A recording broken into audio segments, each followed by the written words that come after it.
The Monster presents Heard on Thursdays, the iconic radio talk show that made Philippine FM radio talk. Winner of multiple KBP Golden Dove Awards. HOT. Heard on Thursdays. Your host, Rhea Rams. Hey, what's up, monsters? Welcome to Heard on Thursdays, the show that made Philippine FM Radio Talk KBP's best podcast program, only here on Manila's hottest Monster RX93.1. I'm your host, Rhea Rams, and for a lot of Filipinos, there comes a point where we start asking ourselves, what if I tried something bigger? What if I lived somewhere new? What if I stepped outside everything familiar? Well, moving to another country isn't just about travel photos and pretty architecture. It's about courage, culture shock, growth, and learning who you are when you're far from home.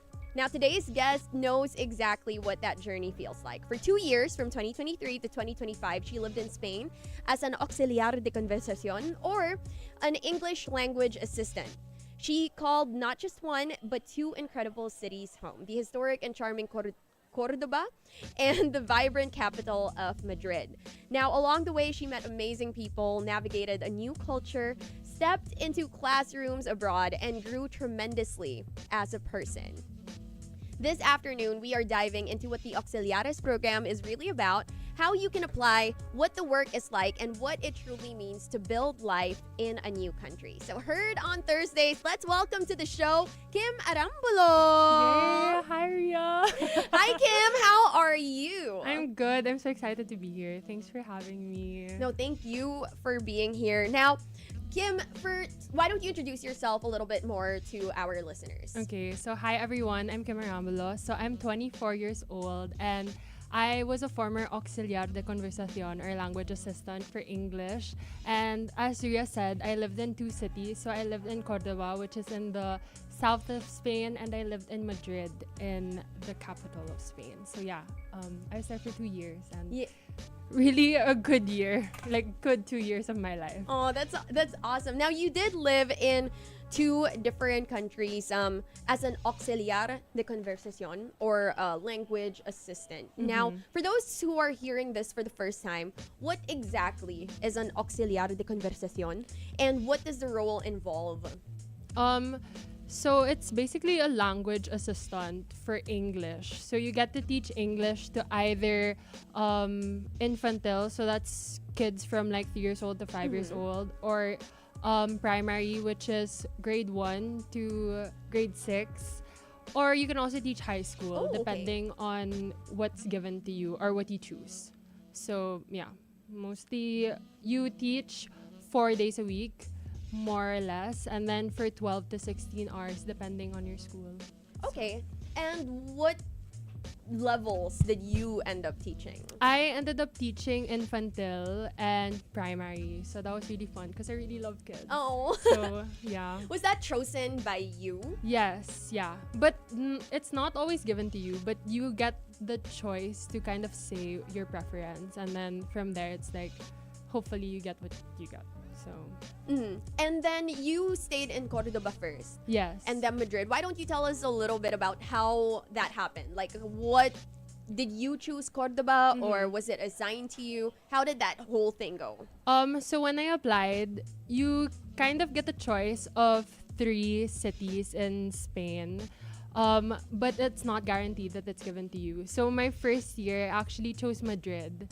And then I think because of everyone like wants to like be in the city, I got placed to Cordoba. So I was like, oh my gosh, I don't know if I'll like it, because like I wasn't familiar with it. Everyone knows Madrid or like Barcelona. Right. But I got Cordoba and it was really like a blessing and I really enjoyed it. So yeah. So what, because I'm pretty sure people are familiar with Barcelona, with Madrid, because that's, like you mentioned, that's where, those are the places in Spain that everybody's familiar with. So tell us a little bit about what Cordoba was like. Ooh, okay. I super love Cordoba. So it's part of a region called Andalusia. I forgot how many regions Spain has, but it's part of a region of Andalusia. And it's kind of, I would say, like a small city as compared to Madrid. Like, you can probably explore it maybe in like 2 days. What? Yeah, it's super small. But then I think what's so nice about it is Andalusia consists of like different cities as well, like Sevilla and Granada and Malaga, which is like the beach. So it's kind of like when you're done with Cordoba, you have like the opportunity to travel to other places in Andalusia or even like other places to Spain. Wow. So it's really like accessible in terms of transportation. So, Right. yeah. Okay, well, I'll ask you a little bit more about your experience there later on. But right now, I want you to take us back to 2023. How did you discover the program? Yeah. Like, what was happening in your life when you decided to apply? Like, was this always part of the plan, or was it more of a why not moment? Oh my gosh. I knew about it because my family friend and my cousin did it. So I knew about it, I think like 2 years before I even applied. So I applied through Ateneo. I studied in Ateneo, and they kind of partner up with, I guess, like the Ministry of Education of Spain. And I applied there on my 4th year. And I kind of had that mindset of like, okay, when I graduate, I kind of don't want to work yet and go like corporate. I kind of want to be able to explore other countries. And so I saw it as like a big opportunity to be able to kind of go out and see the world. So yeah, I think it was like 2 years in the making. And then after that, yeah, thankfully I was able to do it. Yeah, and when you found out that you got accepted, what was your first reaction? What were you feeling before flying out? Oh my gosh. I actually didn't tell my parents about it. What? So when I first found out I got in, I was like, how am I gonna tell my parents? So yeah, it was more of like kabado because my parents are like strict. So I was like thinking to myself, oh my gosh, how am I supposed to like make my parents allow me to go out of the country, like live elsewhere if I can't even make paalam to go out with friends. So it's like, I don't know, but yeah, I mean, eventually I got to do it. So yeah, the persuasion works. Yeah, now you did live in both Cordoba and Madrid. What was your first, you talked about your first impression of Cordoba. What about Madrid? I feel like it has like the Manila chaos, I would say, like the city, and it's always alive because as compared to Cordoba, it's like on Sundays it's like everything's closed and no one's in like the streets, like it's so quiet. And then in Madrid it's like a normal day for everyone, and there's so many tourists, so it's honestly like really busy. But then I think it has its own charm pa rin. So yeah, I think it's really just like whatever we picture Manila as, it's like that's what Madrid is. Yeah, just with better transportation, better weather. Exactly. So. Well, before we get into the logistics of it all, what is one, I'm sure you have many, but just if you could think like top of mind, what is one small random memory from Spain that to this day you're like, that makes you smile? I think it would be this one time where because in Cordoba, I taught in this small city, I guess you would say, like small town. And then they're actually known for ceramics. So there was this one time where I asked my co-teacher who owns like a ceramic place if I can make a ceramic. Like, I don't know, because I've always, you know how here it's so uso to do like ceramic pots and all that. And I've always wanted to do that. But then I was like, oh, what, like, it would be so perfect if I learned from, because I think it was like her brother that was like making all these pots and like plates. That's cool. Is she she's a teacher. Yeah, and then her brother is the one who makes like the ceramics. And then there was one time where I was just like, oh, like, can I go and make like a ceramic? And then she was like, okay. So yeah, I was able to do that. And it's so funny because the people there don't speak English. So it's like I was learning how to do it in Spanish. Oh my God. And like they have like a really heavy accent. So it was like, okay, I don't know what they're saying, but I'll just like try to make it. But yeah, I think that's like one of my favorite memories. Okay, well, we're gonna dive deeper into this in a little bit. But Monsters, you are listening to Heard on Thursdays. I'm your host, Rio Rams, and we are talking about the Auxiliares program and life in Spain with Kim Arambulo. We'll be right back in just a little bit, only here on Manila's hottest Monster RX93.1. HOT, the iconic radio talk show that made Philippine FM radio talk. Heard on Thursdays on the Monster. I am a monster. 028-631-9393. Monster requests for free. Monster hits, greetings, opium songs. Monster hotline is the I key. am a monster. The Monster Hotline, 028-631-9393. The Monster Hotline. The Monster presents Heard on Thursdays, the iconic radio talk show that made Philippine FM radio talk. Winner of multiple KBP Golden Dove Awards. HOT, Heard on Thursdays. Your host, Rhea Rams. Manila's hottest Monster RX93.1. Welcome back to Heard on Thursdays. I'm your host, Rhea Rams, and we are learning more about the Auxiliares program in Spain with Kim Arambulo. Now, let's make this practical for anybody who might be listening and interested. How does the program actually work? So I applied through Ateneo, and most people apply from La Salle, UST, and UP, so like the big four.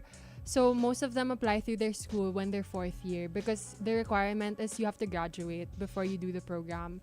And then after that, I think the school just really helps you apply, and then you are led to the Ministry of Education in Spain. And then you have to submit a lot of documents such as like NBI, and then like your transcript of records, and then medical certificates and all that. So And now also the DELE, right? Yeah. So does the language, DELE is the Spanish language certification that is credited by Instituto Cervantes. Yes, because I think they made it a requirement because I would say when you go to Spain, it's not like when you go to, let's say, other countries, people speak English. So I think it's important also for you to learn the language. So I guess that's why they put a requirement there. And also so that you don't struggle. Yeah, just like the basic. Yeah, exactly. I think the requirement is just the most basic, like just so you know how to either A1 or A2. Yeah, it's one like of those. you know how to order food, you know how to exactly ask for just like directions. take care of yourself there Yeah. and like not look stupid maybe. Yeah. Now, who can apply? I mean, you did mention that these people usually apply through their schools, but are people who didn't go to those schools able to apply? Yes, I think you can look at like the website. Usually I think they prioritize the people who apply from the school, and then they have like a batch too where you're able to apply after. Okay. So, but I think it really depends because right now it's getting harder and harder to like do the program. So yeah. Yeah, and do you need a teaching degree? No. Okay. Now, I was gonna ask something. What was I gonna? So when you go over there, right? You said that you need to be able, like, it helps to speak Spanish. Yes. Do you need to be fluent, or can beginners survive? I think beginners can survive. I think it helps if you can speak fluently, but then, well, the whole point of you being there is to teach English. So it isn't necessarily a requirement, but I think in order to connect with the people there, it would definitely help if you knew a bit of Spanish. But I think you really just learn along the way because my Spanish was very basic. So I really got to, I guess, improve it by really immersing myself with the culture and like not being afraid to speak it, even if I would make mistakes. Yeah. Yeah. Would you say that they're very kind about it? Yes, I think they are. I mean, I think it depends on like the place. But Yeah. then I think that if they see you trying, I think they will be nice to you. And I mean, I think they should also be open to like you making mistakes again, because like it's like at least for me it was my first time there, so it's like I was getting to know like all like the nuances and I wasn't used to it. So Right. yeah. So, before going there, you did have some knowledge of Spanish. So, Yeah. Kim actually studied in a school for high school that taught Spanish for Yeah. all its years. from kinder. From kinder Yeah, from all the way kinder. until the end of high Yeah. school. So you did have some basic knowledge. Yeah. Would you say that you were able to, like, now, after living there for 2 years, Yeah. would you say that you're able to speak a little bit more fluently? Yeah, for sure. I think especially when I was in Cordoba, because the people there really, like, their English level, I would say, is low. So I think it really helped that I knew a bit of Spanish, and then after that, people were like very open to talking with me. So it was like, you know, I got to actively listen. Right. So I got to learn. So, okay, now this is what I'm curious about, right? Like, you went to Cordoba and people don't really speak Yeah. that much English. So when you're talking to them, what do you say when you don't really understand what they're saying? Like, do you go like, okay? No, yeah, no. I think it really helps if you have a translator. I think it will really save you. But yeah, I think like you kind of get used to everything because you're always hearing like Spanish everywhere. So it's like you kind of suddenly understand like, oh, this is what this is. But I think at the start it's really like, oh, translator. Like Yeah, a Google Google Translator, translator. yeah. I was like, a human translator. No, like Google Translator. Okay. Like I feel like it's definitely helpful to have that Yeah. there with you. Now, you mentioned that it was actually your first ever time. What do you mean, like in Cordoba or in Europe? In Europe. Yeah, in Europe. Wow. So what was that like? I think it was really exciting because I think given that it was after the pandemic, I was so eager to really be like, okay, like let's explore the world. So it was like I feel like I wasn't really scared. I was more of like had that mindset of excitement. So it was really fun because I guess with the schedule of having to work for only like 4 days a week, it's like you had 3 days off. So it's like on the weekends you can go to trips and like explore other places in Europe. So yeah. That's awesome. Now, speaking of the day-to-day there, what did the typical day look like for you in school? Like, were Yeah. you leading the class? Were you assisting a teacher? Or was it more of like a cultural exchange? Or like, what Yeah. exactly was your work like? So I would teach from infantile. So again, that's like 3 years old to 11 years old. That's grade 6. So it would depend on the day. Some days would be a bit hard depending on the kids as well, their mood. Sometimes you really can't tell especially with babies. So it's like you really had to be ready for anything. But then I would have to start working at 9 and then I would finish at 2. Okay. So I would say most of the time the babies would be chill, but depending on the day nga, sometimes it would be very chaotic. I think the best grades to teach would be like 3 to 4 because Okay. I feel like they're kind of disciplined still. To an extent. But yeah, so most of the time it would be like helping the teachers. So the teacher would lead and then I would help the kids going around. But then if let's say like a teacher is like asking me to lead the class, I would. So it would also depend on what the teacher plans or like what the Okay. teacher asks you So, to do. so it's really more like you're a teacher's assistant. Yeah. But what, like, are you a teacher or like are you helping teach or are you helping them learn English?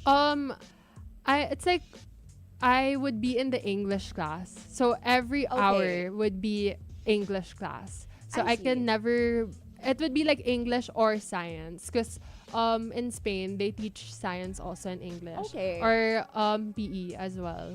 PE So, yeah. English? Yeah. So Run. yeah, Like, no. can't they just Yeah. be like kore? Like, I don't know, but like it's like it's like when it would be PE, that's when I would try to immerse like the Filipino culture. So Can you it's like please explain? it's like sometimes I would like try to teach them what do you call it? Agawan panyo. Yeah, but the thing is like that's a Spanish game Oh. actually. Yeah. Okay. It's called like panuelito or something. Like it Okay. has the exact same mechanics. So it was like interesting because it's like, I mean, for this one, it was super chill because it's like sometimes you just have to like talk in English or like count in English. So it was chill. But I think like when it came to like science, it was like I would either have to like explain things in English, which is a bit hard. But if not, I would like help them with their projects because they would have like group work, Right. and then I would go to each group and ask them. So it really depends, I would say, on the teacher I see. and on the level that you teach. So And you did this both in Cordoba and in Madrid yeah, as well. yeah. Was there a difference in? In Madrid it was bigger because in Cordoba the school was very small, and then I'd say like in Madrid it's kind of like here in the Philippines now there's like 2 sections or like 3. Okay. Because in Cordoba it was just 1 section I each. see. So it was really small. But in Madrid it was like 3 sections each. So it's like you teach different classes and all that. But more or less like the scope of work was the same. Okay. Yeah. And I notice a lot of people who do this language assistant program or Auxiliar de Conversación program, they're a little bit younger. You know, they're in their early to late 20s. But are there also Auxiliares that are a little bit older? Yes. I never met like someone like older, but I would say that there are. Like I've seen on, I think, like TikTok or Instagram that there are people who are older, I think in like their late 30s who have done it. So yeah. Yeah, if I'm not mistaken, I know that they also accept teachers, like Yeah. actual teachers Yeah. into this program. So that's definitely something to consider as well. Yes. Now let's talk about the stipend. Okay. Is it manageable? What kind of lifestyle can you realistically afford with the compensation? I would say it depends on you. Like I think if you're someone who's very magastos, I would say that most people look for other jobs, like for example like tutoring is a big thing, especially in Madrid, because Madrid is like expensive, Right. so it really depends on how you spend your money. So if you're good at budgeting, I would say kaya. Okay. But if let's say you always want to go out, always want to eat out, I think you need like a second job to be able to maintain that lifestyle. So it really depends on you. But I would say that more or less kaya naman. It really just depends on how you prioritize your finances. So, Okay. Well, you mentioned that you can take a second job. But if I'm not mistaken, when you're an auxiliaris, you're on a yeah. student visa, right? Which means there are some limitations, Yeah. supposedly. So what exactly are those limitations to your second job, so Yeah. to speak? Mostly, like when I mean second job, it's more of like the mga tutors. So in relation rin to teaching, because given that you're on a student visa, you can't like work for a company, right? But it's more of like people, a lot of like Spanish people, they hire like people like us, like auxiliares, to teach their kids English. Okay. So it's like maybe like for 1 hour a week and all that. So it's not necessarily like a job. It's Right. just more of like, I'd say like a gig, if Right. you will. So like just to earn like that extra money. So, yeah. And what exactly would you say is realistically the cost of living over there? Cordoba would be maybe like 500 to 600 euros a month, and then Madrid, Like for everything? I would say yeah. Like including rent? Yeah. But I think kasi the catch there is that, if I'm not mistaken, when we were getting paid, it was only 850 a month. Okay. So you don't really have that much savings if that's your priority Yeah. rin. And then in Madrid, I'd say it was kind of difficult to budget, given that the rent in Madrid is really like high. Yep. Yeah, so I would say it really depends on how you do it. But then I guess because we were in Madrid, you get paid 1,000 euros. So I would say it's kaya, but I wouldn't say that you have a lot of savings Yeah. to for the next few months. Yeah, So and I think if you're paid like 1,000 euros, you either live in a really small place on your own and in a not so great neighborhood, or you have a roommate. Yeah. Yeah. I think the rent in Madrid is like minimum. Like, I think 500 was the lowest that I found, but it like sometimes it wouldn't even be that good. You know what I mean? Right. It would be in like places that were kind of sketchy. Yeah. So it's like you obviously don't want to pay 500. You want to pay like more for your safety. Yeah. But it's also like if you pay more, that means it's not cash out. Yeah. Yeah. Man, okay. So, but it does help because in Madrid you can take as many gigs as you want. How do you normally find those?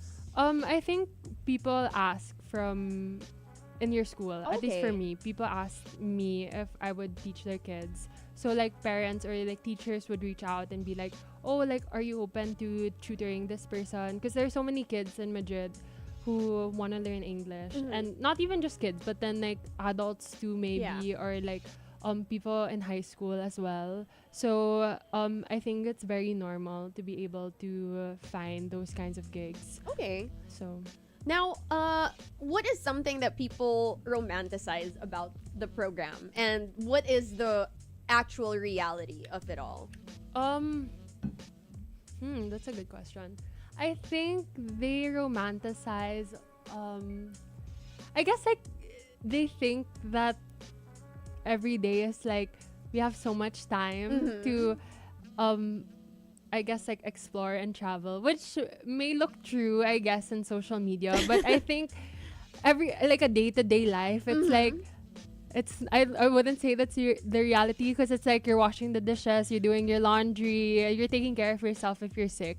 So it's like I'd say social media is like it's so curated, I guess. Yeah. So it's like it's only like one part of like the whole program that you see, but then if you live there and like you experience it every day, it's like you're going through like the metro and then so many people, and yeah, so it's like you're prioritizing taking care of yourself, and then sometimes you just forget to enjoy. But then I would say like more or less you do have time, but I think that's the misconception of people when they think of living abroad. Yeah, I feel like people forget that, you know, when you're there, it's not like here where you have a support system where people like normally okay, people here are a little bit used to maybe they have their own transportation, maybe they have people to help them wash dishes, do laundry, and then you go over there and it's just like no. Yeah. Yeah. Oh, we'll talk a little bit more about that later on, Monsters. We're gonna deep dive into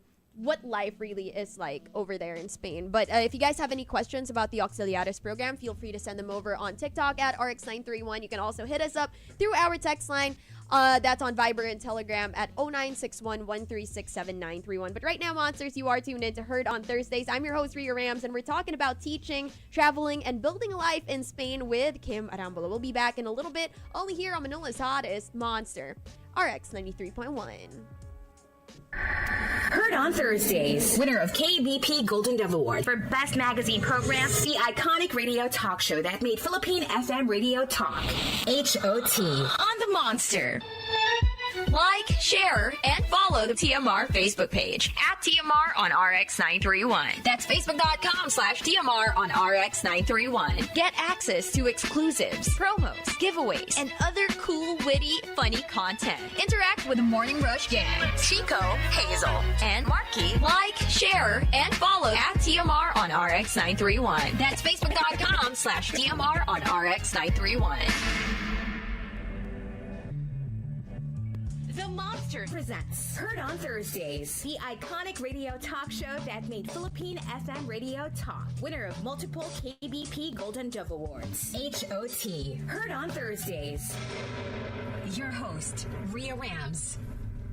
Manila's hottest, Monster RX 93.1. Welcome back to Heard on Thursdays. I'm your host, Ria Rams, and we are still talking about life in Spain with Kim Arambulo. Now, real talk. Kim, what was the hardest part about moving to Spain? Oh my god. I would say maybe like realizing pala that you miss home. Like homesickness, I think would be the hardest part. And also, aside from that, is like the very start of everything. I feel like when you're navigating things for the first time, it's like you're so stressed with everything, and like you have to get all your documents and all the requirements. So I'd say that's the hardest part. But then like afterwards, when you're done with that, it's like it I would say like there are problems that come your way, and I would say like the hardest part would be homesickness. So yeah. How many months in would you say, or weeks in, or days in, Oh my god. did you feel like, oh, I miss home? I think it was when it was like maybe like 3 months in. Thankfully in the first year I lived with Filipinos. Oh, So it was nice. like it felt like home. Yeah. But then I think in Madrid I didn't live with Filipinos, so it was a bit different. Oh. So it was like hitting me harder because I did have like that support system from time to time. But then I think it's so different when you have that in your home. So I'd say like homesickness is definitely something that's hard to overcome. Now, was there some culture shock? Like, was it the slower pace of life, the siestas? Because right here in the Yeah. Philippines, it's like ongoing. Yes. Like, we're on all Yeah, the well, yeah, at least yeah. in Manila. Yeah. But over there, once it's 2 p.m. Yes. until 4 or 5, Yeah, yeah, yeah. sometimes It's even closed. dinner time, everything's like Yeah, it's closed. closed. Or maybe how people how late people even Yeah. eat. What was the culture shock for you? I think those like exact ones. I think it was so weird na when I would finish school at 2, I would go back, and I think the first few weeks I was like, whoa, like why is everything closed? Like I mean like thankfully the grocery was open. Yeah. So when I needed that, but then it was more of like the stores were closed, so it was like, oh, this is so interesting. And it's just interesting because it's like, we're so used to like the fast-paced life. And then aside from that, I guess it would also just be the way nga they eat. Like they parang I guess like me as a Filipino and someone who has a big appetite, I think it was definitely interesting to see how like usually when they eat it would be like per person. But us, how like we're very sanay with like daming ulam on the table, Yeah. and then all Salo-salo. that. Yeah, exactly. Parang like that's our culture to like share food and like have a lot of food on the table all the time. Yeah. And obviously they don't have rice. So Just that's- paella. yeah, exactly. But that's one thing also. I think like when you think of Spain, you think of like paella and all that when it comes to restaurants. But when you go there, you realize like maybe it's like in the let's say in Madrid, it's in the typical like tourist spots to Yeah. have paella. But then when you go to like other cities, it's not that common to What? have paella. It's more of like meats and like potatoes and bread. But I would like it's not like they eat paella all the time. You know what I mean? And I feel like Right. that's what I thought when I went to Spain, that there would be like paella everywhere and Yeah. all that. But yeah, no, it's not. I'd say not typical. Now, we were colonized by Spain. What were some similarities and differences in the culture that you noticed? I think in terms of similarities, it's like how we value family so much. I think that's something that we share with Spanish people, and connecting as well. Like I think they're not really shy to invite people, even if like you're an outsider, to like join, I guess, their family. And I think that's also like us as Yeah. Filipinos, like we're always happy to include people in like where we are. Yeah. And then I'd say the differences, I think us Filipinos, we're very much passive aggressive, I would say. Okay. And there in Spain, it's like, I don't know, parang they're not scared to say what they feel. And I find that like really interesting. I think that's something that I've learned in Spain, kasi parang that's kind of their culture to like say what they feel agad. So yeah, I think that was like really a culture shock for me, because I guess like I'm so sanay na like let's say there's problems or something, diba? Like sometimes you don't talk about don't talk about it as often, or like we're scared to talk about it. Right. Like there's such fear in us. But then I think for Spanish people, it's like, oh, like like we have to talk about it now. So yeah, I think that's like a difference that I saw. Oh, that's such a nuance. Like yeah. that feels so specific. Yeah, I know. I think I guess like from like actively listening, you know, from them, it's like they're not like, let's say you're opposed to like someone else's opinion, and but not in like a bad way, you know, not like, oh, like you're wrong or whatever. It's more of like they're just not afraid to like speak up about like what they feel and all that. And yeah, I think that's also something I learned from them, I would say. So, Interesting. yeah.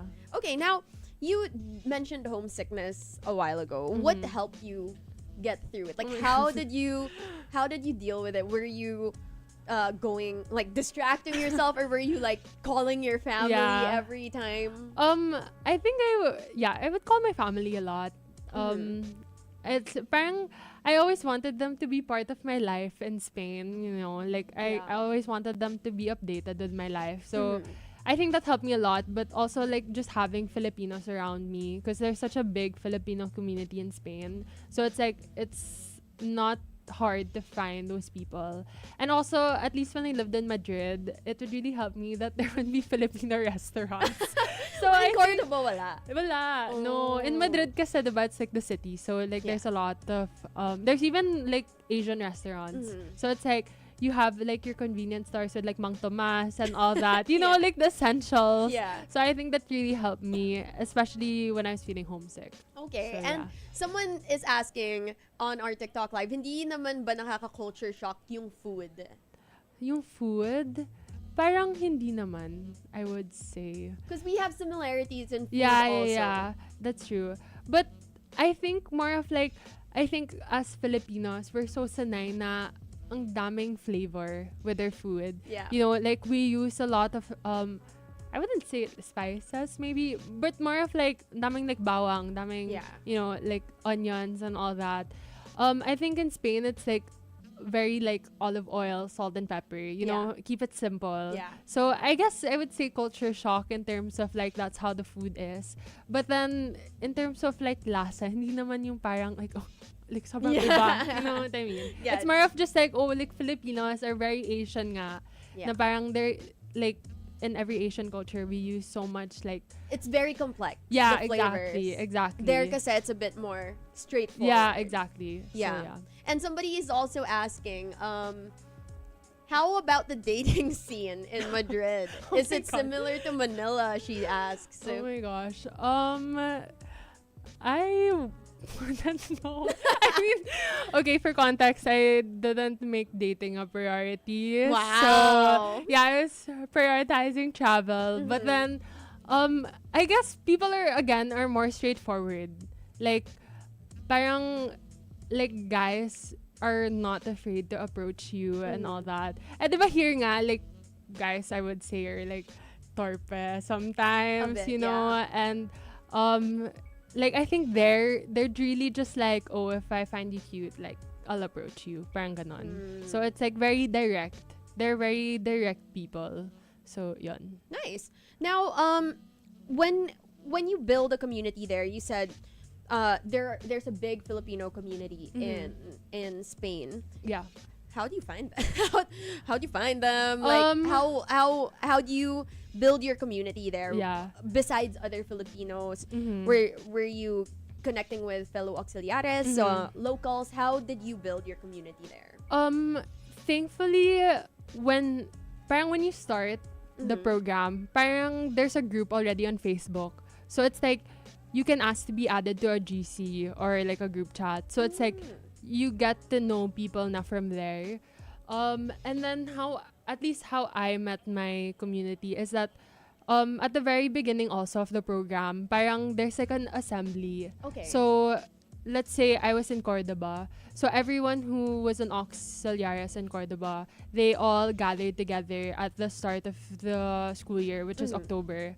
And then yun nga, like we got to like meet people. I got to meet some of my friends there. So parang you realize like, oh, there's a lot of Filipinos pala here. Nice. So yun. And then, yun nga, like just the group chats really help. Okay. And what's good is that like you get added, right? Like even before you go to Spain. So it's like you get to ask people about things and people are really helpful. So yun. That's great to hear. Now, living abroad for 2 years, it's not a small thing. I mean, it was also your first time being abroad, or rather being in Europe Yes. on your own. Yes. So, in what ways would you say you grew as a person?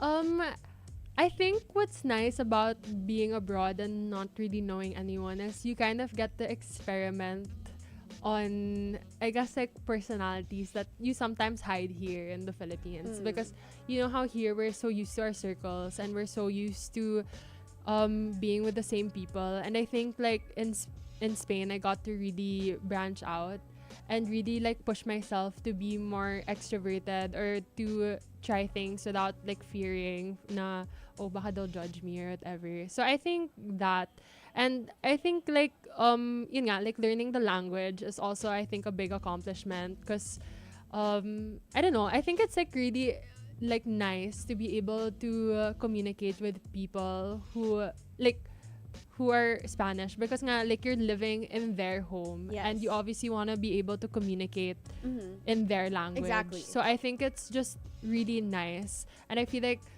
I think that those are the two things that I'm proud of like doing. So yeah, I think it really brings out, like it pushes you to really, you know, grow out of your comfort zone. Yeah. Like you have no choice at all but to grow. Yeah. So yeah, I think I love that. You Yeah. have no choice but yeah. to grow. Yeah. And you did this on your own. I know you also traveled a lot on your own. Before going to Spain, was this something that you do, like solo travel, or Oh, no. is this something that you only did because of Spain. was it your choice, or was it like, oh, I don't have anyone to invite, or was it more like, I want to do this? I think usually I would travel with friends, but let's say I would always like start small. Like I only traveled solo in another country on my second year na, because I think I really wanted to just explore like Spain itself. I think it takes a lot of courage, I guess, to do solo traveling. Honestly,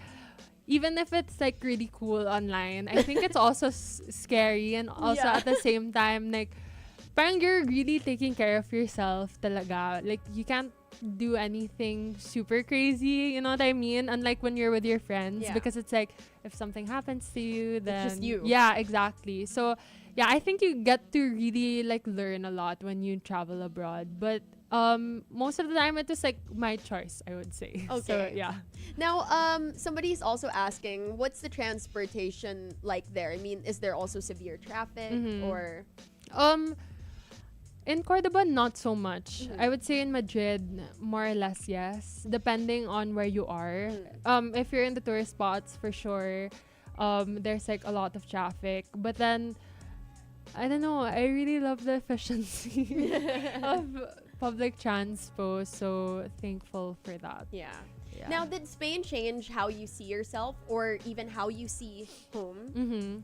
I think it did. Definitely. I feel like when I came back on my second year, I kind of couldn't recognize myself na, I guess. In a good way, though. Na parang, I guess you see things differently and you also appreciate things differently. Like, for example, when I was in Spain, I didn't live with a microwave for 9 months. Oh my God!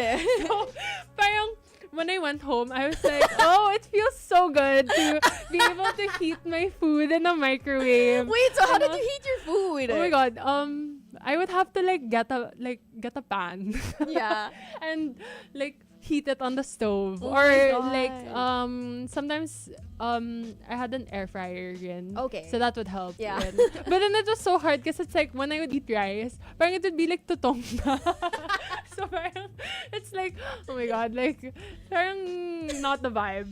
But yeah, I mean like when you come back, it's like those little things that you took for granted. Like the mga small things, like for example, being with your family on Sundays, you know what I mean? Yeah. Parang those aren't things that you overlook anymore. So it's like when you get back, you're just like, Oh, like I'm so thankful to be here because it's like those are the things that you miss here. And yun nga, parang just realizing also that like parang like you can build a life from scratch, you know what I mean? And it's like if you can go through something like this that's like difficult at the start and like grow to a person who's like better, it's like you can do it all over again wherever you are in the world. Oh, So I love that. yeah. And what is something about the Spanish culture that you fell in love with? I would say the celebrations. It's like, especially in Andalusia. Sorry, I have a bias. But then in Andalusia, it's like, so in Sevilla in April, it's like there's this thing called Feria. So people don't know about it because like when I hear about Spain, diba, you think of Madrid lang. Yeah. You think of like Barcelona, yeah, yeah. exactly. Like you think of like La Sagrada Familia and all that. Yeah. You think of all those like big touristy things. But then when I was in Andalusia, I was like, oh my god, there's so much life here. Because again, I didn't choose that my first year. And so I was like, hello, what if it's boring? It's like that. Yeah. But then when I was there, it's like there's so much like when you think of like flamenco dresses, you know what I mean? Like those typical Spanish stuff. It's like it's there pala. Oh, So it's okay. like there's a lot of celebration. And what I learned about like Spanish people is like parang even like the smallest things. Because nga like after work they'll go for like wine or like Yeah. drink. So it's like there's always like so much time to be present with people. And yun, like in Cordoba, it's like when it's May, it's like one whole month, like each weekend there's a celebration. Wow. So it's like they really love to celebrate, I guess, life in general. Oh. So it's like I guess it's hard here because it's like, you know, with traffic and all that, Yeah. and it's just hard to be able to make time for things. Right. But I think like there it's just very like heartwarming na parang they have so much time to celebrate life in general. So Now, there's a lot of celebration over there in Spain, like you mentioned. But what about something Filipino that you appreciated even more while you were there? I think just being able to have like when I was living with my roommates na Filipino, I think just being able to like sit down and like just talk and like have really good food, you know. I think like for me, even if I lived in Spain, the food is good there. I don't think like it can top Filipino food. I really don't think so. So I think it was just nice being able to share with them the, you know, the Filipino goodness. And we would also have like Filipino parties. So Cute. parang even if like I love the celebrations of like Spanish people, I think also just being with people rin from your home country is like really heartwarming. And like just to have like that spread of food that we're so used to, I think it's like so healing, especially when like you're so sanay with just like cooking for yourself, you know what I mean? So yun. Well, Monsters, we are talking with Kim Arambulo, an Auxiliares from Spain, and you are listening to Heard on Thursdays. I'm your host, Ria Rams, and right now we're talking about growth culture and stepping outside of your comfort zone. We'll be back in just a little bit, Monsters, only here on Manila's hottest Monster, RX 93.1. Heard on Thursdays, winner of KBP Golden Dove Award for Best Magazine Program, the iconic radio talk show that made Philippine FM radio talk. HOT on the Monster. Manila's hottest. Monster RX93.1, SM Cinemas, and Pioneer Films invite you to the special advanced screening of Whistle. Is that a part? No. Can you translate any of it? We were told the markings said summon the dead. An ancient whistle that should have stayed buried. If you hear the whistle scream, dying is not a choice. From the company that brought you Final Destination, and from the director of The Nun. When the whistle blows, something answers. Will you dare to listen? The markings read, summon your death. I dare you. I think I'm gonna pass on the whole ghost summoning death whistle. Monday, February 16, 7 p.m. at SM Mega Mall Cinema 2.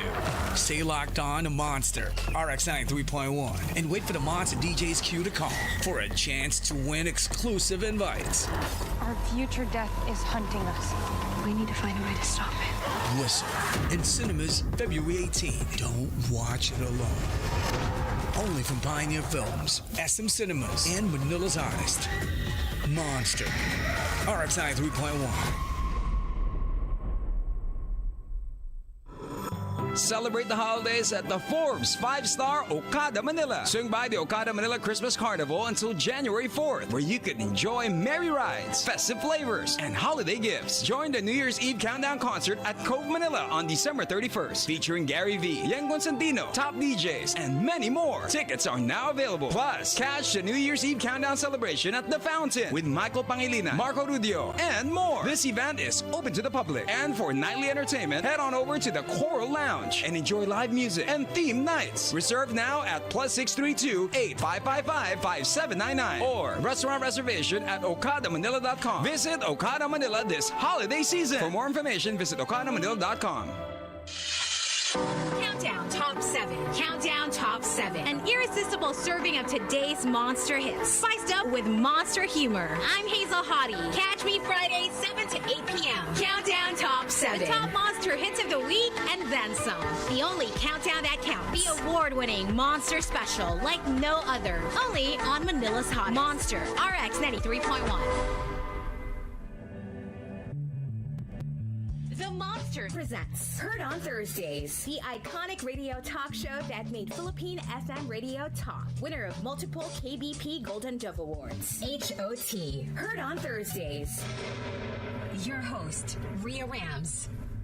Manila's hottest, Monster RX 93.1. Welcome back to Heard on Thursdays. I'm your host, Rhea Rams, and we are wrapping up our conversation with Kim Arambulo, an Auxiliares de Conversación from Spain. Auxiliar de Conversación from Spain. Now, you were there 2023 to 2025. For somebody who's listening and thinking, should I apply?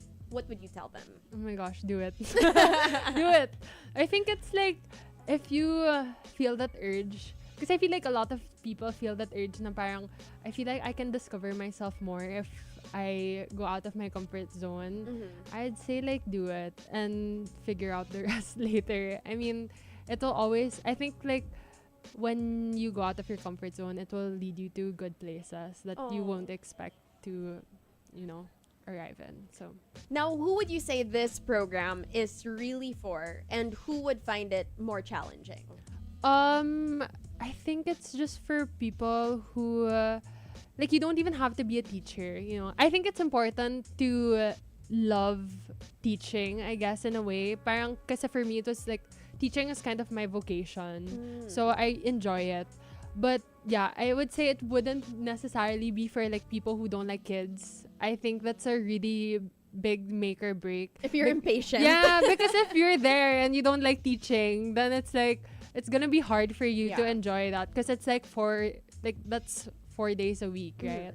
So I think it's more of like for people who are very curious about, you know, traveling abroad, and also for people nga who like teaching and who like kids. So yeah, I think it's just for people who want to go out of their comfort zone.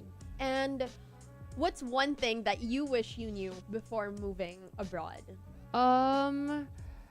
I wish I knew. What did I wish I knew? I think just parang like not to overthink a lot of things. I think because I guess like you always kind of want to do things right. At least like for me, I'm someone who's like, okay, like with every decision that I make, I kind of want to do it right. But then like I think you just have to make a decision when it comes to like all of that. So I think I wish I knew na parang like take the pressure off your back to make like the right decisions and just like go for it, and then just like really figure it out later. So yeah. That's a good one. Yeah. Like for the overthinkers out there. Yeah, I'm a certified overthinker. Same girl. But I guess that's something that you learn to just figure it out later. Yeah. And you will figure it out. Exactly. Right? Yeah. Yes. Right? Yes. Yes. As an overthinker. Yeah. Right? Now, Would you do it all over again? Oh my gosh, yes. Like 100% yes. I think if I could stay, I would. But then I think it's more of like, because now the program is only for 2 years. So I thought of, like, when I finished it, I was like, maybe it's just time I took like a step back muna from everything. Because obviously I do want to live there in the far future. But then I think now it's more of like, let's see what, this season has in store for me right now. But yeah. I love that. Yeah. That's that's amazing. And you mentioned a while ago that you're biased. So if you would do it all over again, would you stay in Cordoba or would you stay in Madrid? What's funny is that I would actually stay in Madrid. I mean, like, I love Cordoba, don't get me wrong, but it's more of like, I feel like I've explored so much there. I see. And in Madrid, I didn't live in the city center. Oh, so right. yeah, so it is like, I feel like my time in Madrid is not done yet. So I think there's a lot to explore, I guess. And yeah, I'm just like curious what my life would have been if I lived in like the city center and all that and like really explored everything. So. Were you a bit further, like? Yeah, like maybe like an hour. Oh, damn. Yeah. Yeah, it was kind of far. Yeah, that's kind of far. Yeah. But then, I mean, I would go to the city like every now and then. It's just more of like, I feel like I didn't get like the Madrid experience that everyone has. Na parang, like, just go out all the time. Right. So, yeah. And what was it like, though, in, I guess, I would say maybe on the border of Madrid? Of Madrid. Border talaga. like on the... Yeah. No, outside the city. Yeah. I mean, it was obviously like more chill. Because I kind of lived in a medyo suburban area. Okay. So it wasn't like the city. So, I would say like, it's still super accessible to go to the city. But I think, like, syempre, you kind of look... I feel like because you're in Madrid, you kind of look for the chaos. So it's like, it feels so weird to like be in like a quieter spot and like you're in Madrid, but you're not in Madrid city. Yes. So yeah, but I would go there during weekends. And I'm thankful nga for the public transpo because it's very efficient. Love that. Yeah. Yeah. It's not confusing. Like, was it difficult to learn? I think at first it's always confusing, but you get the hang of it talaga. So yan. And thankfully, like, there are apps, to help you. So it's like, you're not like, oh my God, like, what do I do? So, were there moments where you were like, oh my God, I don't understand. I'll just book a... There was one time when I was living, like, my first month, I think, in Madrid, na I was riding the bus. And then after that, I missed my stop. And the thing is, like, the next stop was, like, the next town or something like that. Oh, no. So I was like, oh my God, like, what did you do? Wala, I had to like book. You just booked. Yeah, I was like, I don't know what to do because it was like at night na. Oh no! And like there was no one there. Like it was, parang it's like a suburban area nga. So it's like like I don't know who was there. You know what I mean? It's not like in the city where it's like everyone's like passing by and then you can ask someone. So I was like, oh my God, like I need to. Yeah. So were you alone? Yeah, I was. Oh my God. Yeah. So that was like a scary experience, but yeah, I mean I'm still here, so yeah. Now, if you could give one piece of advice about taking big leaps in life, what would it be? I think it would be the same as the one that I said earlier. Like, just really don't overthink. I feel like at least for me, whenever I make decisions, I'm really like, okay, I have to calculate it well so that like there's no like errors to like what I'm doing and all that. But then I think it's like sometimes like when it's like a really big decision like this, it's really like you won't be able to figure it out unless you're already there. You know what I mean? Parang, let's say like you're very like scared na you won't be able to immerse yourself in like the culture. Like all those like unnecessary worries. Like more of like, yes, it's valid for you to worry about that, but then it's also like sometimes you just have to like throw it away for a bit and just be like, wala, like you just have to do it. Yeah. Like, yeah. Head first. Jump head first. I love that. And if people want to learn a little bit more about the Auxiliares program, or if they want to ask you about your experience, where can they find you online? Okay. You can message me on Instagram. My username is kim.thecreator. Yeah, so that's my Instagram. Like Kim dot the creator with a C or Oh, K? sorry, with a K. Yeah, Okay. yeah, you know. Yeah, creator with a K. Sorry, I forgot to mention. And then I think you can check out the program naman on Google. I mean, like the links will be there. So yeah. So just search Auxiliar de Conversación Conversación, or yeah. the language assistant program Yes, in exactly. Spain. Yeah. There are a lot of details online. Yes. So it's really helpful. But if you guys want a little bit more of a personal take on it, you can message Kim at kim.thecreator, creator with a K. Yeah. Well, Kim, thank you so much for sharing your story with us. Like this wasn't just about teaching in Spain. It was really about courage, about independence, and saying yes to experiences that really change you. So thank you so much for being here, Kim. Thank you, Ria Rams. Now, I enjoyed. Monsters, this has been Heard on Thursdays with me, Ria Rams, and today we talked about navigating the Auxiliares program, adjusting to life in Spain, and growing through new beginnings with Kim Arambulo. We'll be back next week, same time, same place, only here on Manila's hottest Monster RX93.1. Bye, everyone. The views expressed in this program do not necessarily reflect those of the station or its management. Heard on Thursdays, the iconic radio talk show that made Philippine FM radio talk, winner of multiple KBP Golden Dove Awards. HOT. On air 2 to 3 p.m. and streams on the Monster Facebook page and YouTube channel at RX931 and on twitch.tv/MonsterRX931. Heard on Thursdays, only from Manila's hottest.